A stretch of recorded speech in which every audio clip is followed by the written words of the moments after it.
Everybody wants something. Middle finger in the air, no fist pump.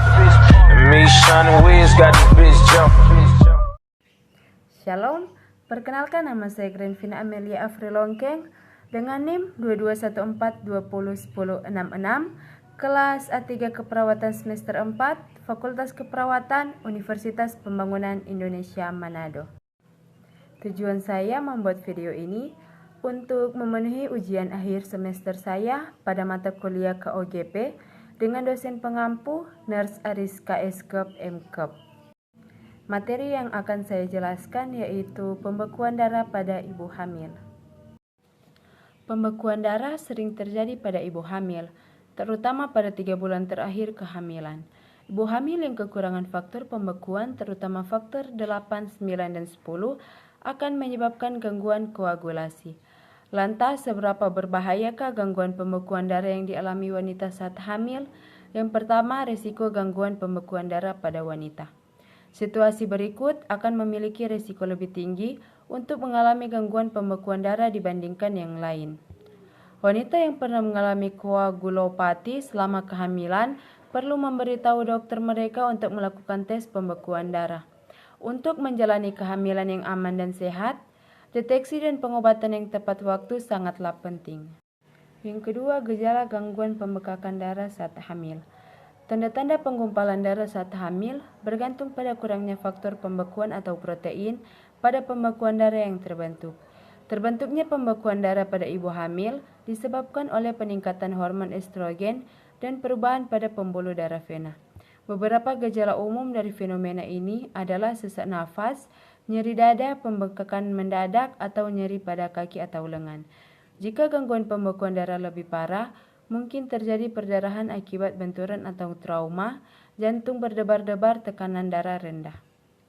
Yang ketiga, apakah gangguan pembekuan darah saat hamil berbahaya? Gangguan pembekuan darah merupakan penyakit yang berbahaya, terutama bagi wanita saat hamil. Normalnya, ibu hamil bisa hidup dengan penyakit ini. Namun, jika kondisi ini berkepanjangan dan tidak diobati, maka akan berdampak pada kesehatan ibu hamil dan juga janinnya. Gangguan pembekuan darah dapat menyebabkan kematian ibu dan bayi.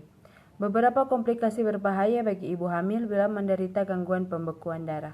Pertumbuhan janin di dalam rahim terhambat, bayi akan lahir lebih kecil dari biasanya, perdarahan yang tidak disengaja dan tidak disengaja, fibrinogen hilang dalam bekuan darah, plasenta dan rahim dirusak oleh faktor pembekuan dan trombosit, sehingga ibu dan bayi berisiko mengalami penyumbatan cairan ketuban.